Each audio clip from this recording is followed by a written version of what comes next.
Oil. From farm to pharmaceutical, diesel truck to dinner plate, pipeline to plastic product, it is impossible to think of an area of our modern-day lives that is not affected by the petrochemical industry. The story of oil is the story of the modern world. Parts of that story are well known. Rockefeller and Standard Oil, the internal combustion engine and the transformation of global transport, the House of Saud and the oil wars in the Middle East. Other parts are more obscure. The quest for oil in the outbreak of World War I, the petrochemical interests behind modern medicine, the big oil money behind the Green Revolution and the Gene Revolution. But that story, properly told, begins somewhere unexpected. Not in Pennsylvania with the first commercial drilling operation and the first oil boom, but in the rural backwoods of early 19th century New York State. And it doesn't start with crude oil or its derivatives, but a different product altogether: snake oil. Dr. Bill Livingston, celebrated cancer specialist, was the very image of the traveling snake oil salesman. He was neither a doctor nor a cancer specialist. His real name was not even Livingston. More to the point, the rock oil tonic he pawned was a useless mixture of laxative and petroleum and had no effect whatsoever on the cancer of the poor townsfolk he conned into buying it.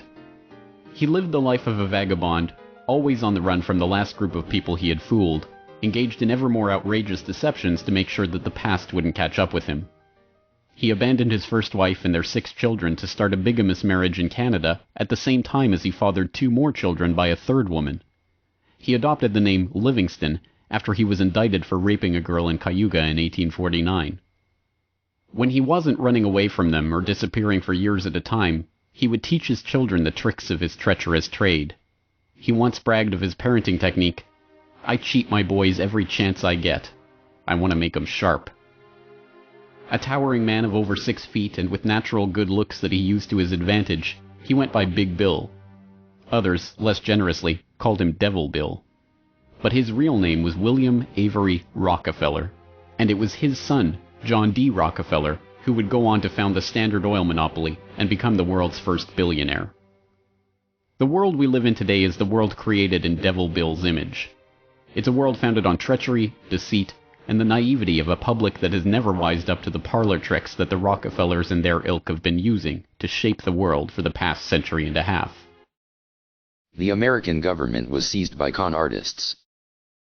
They influenced our government since the American Civil War.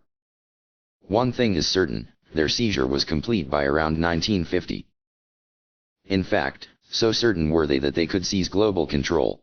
They openly bragged that it was inevitable. James Paul Warburg said in 1950, "We shall have world government whether or not we like it. The question is only whether world government will be achieved by consent or by conquest."